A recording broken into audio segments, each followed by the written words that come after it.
And she says the most offensive thing to me that you can say to a person of color in the United States of America. She asks me, "Were you born in this country?"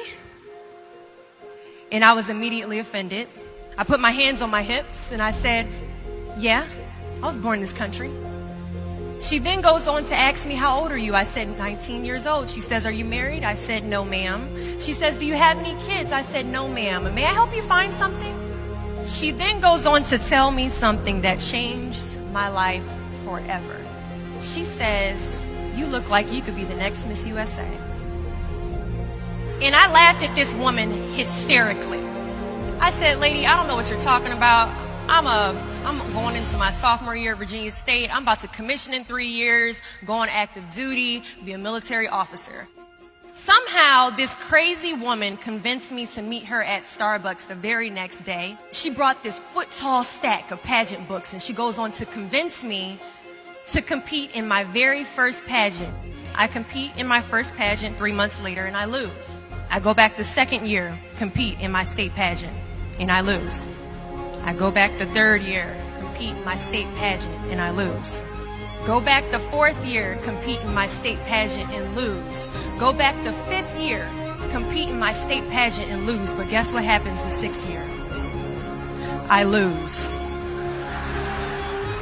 I called her on the phone 6 years after our Target conversation, and I said, "You told me I could be the next Miss USA." And she says, "Deshauna, keep trying, keep trying, keep trying." In June of 2015, this amazing, kind of cuckoo woman passes away from leukemia. In December 2015, I win Miss District of Columbia, USA. In June 2016, I'm crowned the first soldier to win Miss USA. And last January, in Manila, Philippines, I walked the Miss Universe stage and placed top 9 amongst 86 countries.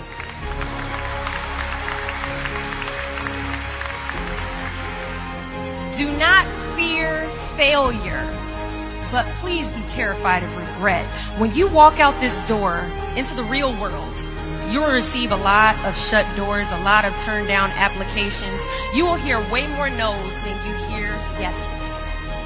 Giving up is something I did a lot of growing up, and I don't think I really challenged myself to stick anything through until I joined the track team in middle school. I remember having to ask my mom after tryouts and making it to the team for my very first pair of track shoes. Now, at the time, she walks into our house and she has a bag that has a nice Nike check sign on it. So I get excited because I wasn't getting new shoes very often. I go to take the shoe box out the bag and I notice that it says a size 9 on it. Mind you, in the 7th grade, I was a size 5. I open the box and I slide my feet into the shoe and I look at my mother and I said, "These shoes are too big." She says, "I know I did that on purpose." I was like, "Why would you buy shoes that are too big on purpose, Mom?" And she says, "Because I know that you're going to grow into them."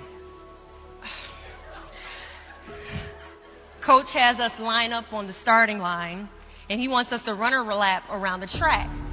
As we go to take off, I immediately fall to the ground, twist my ankle because the shoes are entirely too big. See, I couldn't run at the speed that I wanted to because I didn't fit the shoes I was wearing at the time.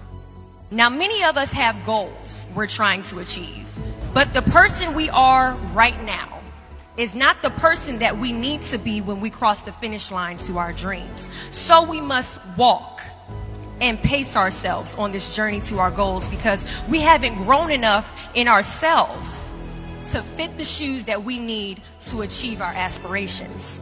But let me tell you something. If I had won Miss USA my very first year, I would not have been Miss USA. I would not have been the version of myself that I needed to be to properly handle a national title. Many of us aren't ready to walk the race.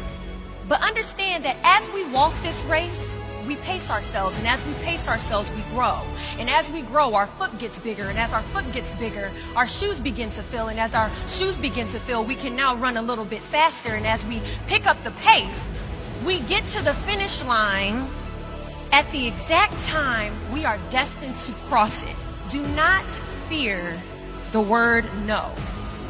But be afraid of the possibility of a yes that you have prematurely destroyed because you decided to quit before the clock strikes 12. There are a lot of questions that is going to keep you up at night, but I guarantee there isn't one question that will keep you up longer at night than the question, what if I didn't give up?